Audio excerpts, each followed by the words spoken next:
പ്രിയപ്പെട്ടവരെ, നമ്മളിവിടെ ഡൽഹിയിൽ നിന്നുള്ള രണ്ടാമത്തെ യാത്ര വീണ്ടും തുടങ്ങുകയാണ്. നമ്മൾ ഇന്ന് പല സ്ഥലങ്ങളിലേക്കും പോവുകയാണ്. ഡൽഹിയിൽ നിന്നുള്ള നമ്മുടെ രണ്ടാമത്തെ ദിനം വീണ്ടും തുടങ്ങുകയാണ്. നമ്മൾ നേരെ പോകുന്നത് സിപി എന്ന സ്ഥലത്തേക്കാണ്. ആ കാഴ്ചകളിലേക്ക് എല്ലാവർക്കും കൃത്യമായ സ്വാഗതം. ഇതാണ് നമ്മൾ താമസിക്കുന്ന ഫ്ലാറ്റ്. ലോ ബഡ്ജറ്റിൽ താമസിക്കാൻ പറ്റിയ ഒരിടമാണിത്.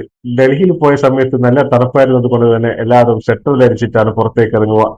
ഇവിടെ മാർക്കറ്റൊക്കെ ലൈവാകാൻ 10:30-11 മണിയാകും. നമ്മൾ താമസിക്കുന്ന സ്ഥലത്ത് നിന്നും എവിടെ പോകണമെങ്കിലും ടെറി എന്ന വാഹനം ഉപയോഗിക്കണം. നമ്മൾ ഈ കാണുന്നതാണ് ടെറി. ടെറിയിൽ ഒരുപാട് ആളുകൾക്ക് യാത്ര ചെയ്യാൻ പറ്റും. ടെറിയുടെ മെയിൻ ഗുണം എന്ന് വെച്ചാൽ വളരെ കുറഞ്ഞ നിരക്കിൽ നമുക്ക് ഡൽഹിയുടെ എല്ലാ പ്രാന്തപ്രദേശങ്ങളിലേക്കും സഞ്ചരിക്കാൻ പറ്റും. നമ്മൾ ഇപ്പോൾ പോകുന്നത് ഒരു ബിരിയാണി കഴിക്കാൻ വേണ്ടിയാണ് പോകുന്നത്. നമ്മൾ അങ്ങനെ ബിരിയാണി കഴിക്കുന്ന സ്ഥലത്തേക്ക് എത്തിച്ചേർന്നിരിക്കുകയാണ്.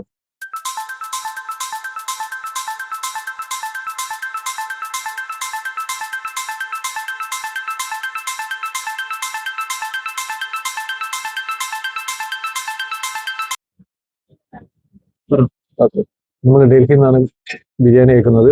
ഇതിന്റെ ബിരിയാണിന്റെ പേര് ഇത് സ്പൈസി ബിരിയാണിയാണ്. ഇത് ഇവിടെ മാത്രമേ കിട്ടുള്ളൂ. ഇതൊരു ചിക്കനൊക്കെ കണ്ടില്ലേ, വളരെ സ്മൂത്താണ്, കുഴപ്പമൊന്നുമില്ല. കുറച്ച് ഉള്ളി കിട്ടും നമുക്ക്. പിന്നെ ഭയങ്കര എരിവാണ്, കുട്ടികൾക്കൊന്നും കൊടുക്കാൻ പറ്റില്ല. കുട്ടികൾക്ക് കൊടുക്കാൻ വേണ്ടിയിട്ട് നമ്മൾ എന്തായിട്ടുണ്ട്, ചെറിയ പിന്നെ എരിവ് കുറവുള്ള ബിരിയാണി വേറെ വാങ്ങിയിട്ടുണ്ട്. അത് നമുക്ക് കഴിച്ചു നോക്കാം, കുഴപ്പമില്ല. ചിക്കൻ കണ്ടില്ലേ, ചിക്കനൊക്കെ വളരെ സ്മൂത്താണ്. നമ്മുടെ നാട്ടിൽ കിട്ടുന്ന അതേ ചിക്കൻ ടൈപ്പ് സാധനം തന്നെയാണ്. അപ്പോൾ നമുക്ക് ഭക്ഷണം കഴിക്കാം.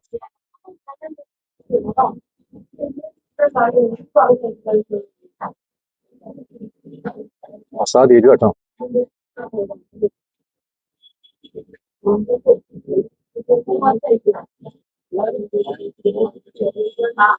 നമ്മൾ കാണുന്ന ഈ ഹോട്ടലിലേക്ക് പ്രവേശിക്കുന്നതിന്റെ ഇടതുഭാഗത്തായി 2 വലിയ ചെമ്പു പാത്രങ്ങളിലായി നല്ല ബിരിയാണിയുടെ ഗന്ധം പരക്കുന്നുണ്ട്.